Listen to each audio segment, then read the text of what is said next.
भारतीय न्याय संहिता (बीएनएस) विधेयक 2023 आईपीसी का प्रतिस्थापन के तहत अपनी असली पहचान छिपाकर किसी महिला से शादी करने पर अधिकतम 10 साल की जेल की सजा हो सकती है।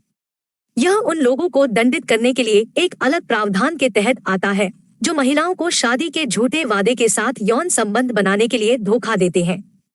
कपटपूर्ण साधनों में रोजगार या पदोन्नति का झूठा वादा भी शामिल है।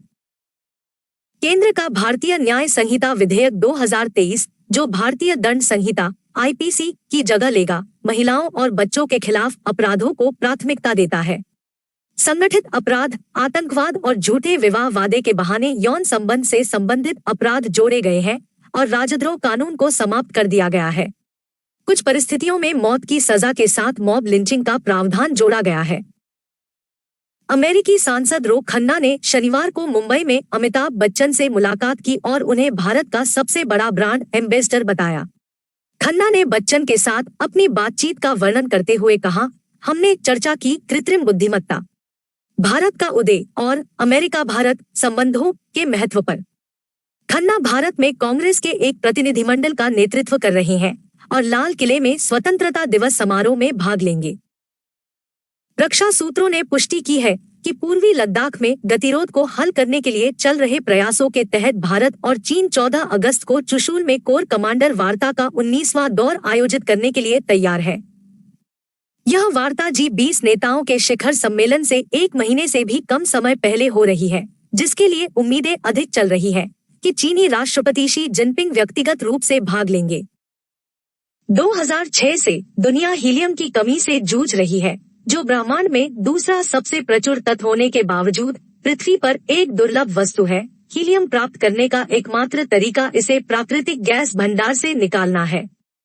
जबकि विभिन्न प्रकार के अनुप्रयोगों में उपयोग किया जाता है, इलेक्ट्रॉनिक घटकों से लेकर रॉकेट प्रणोदन तक हीलियम का सबसे आम उपयोग चुंबकीय अनुनाद इमेजिंग (MRI) स्कैनर को शक्ति देने वाले बड़े सुपरकंडक्टिंग मैग्नेट में शीतलक के रूप में होता है।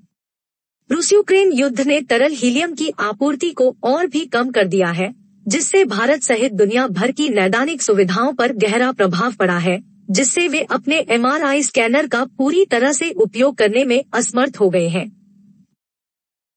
बॉम्बे हाई कोर्ट का उद्घाटन 14 अगस्त 1862 को हुआ था। हाई कोर्ट के पास एक मूल और साथ ही एक अपीलीय क्षेत्राधिकार था। पहला सुप्रीम कोर्ट से प्राप्त हुआ था और बाद में सूडर दीवानी और सूडर फौजदारी अदालतों से प्राप्त हुआ था, जिन्हें विलय कर दिया गया था।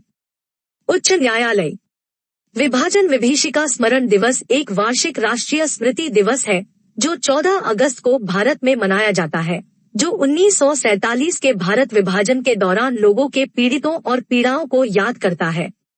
14 अगस्त 2010 को पहले ग्रीष्मकालीन युवा ओलंपिक खेलों का उद्घाटन किया गया। युवा ओलंपिक 14 से 18 वर्ष की आयु के युवाओं के लिए एक अंतर्राष्ट्रीय बहुखेल और सांस्कृतिक कार्यक्रम है।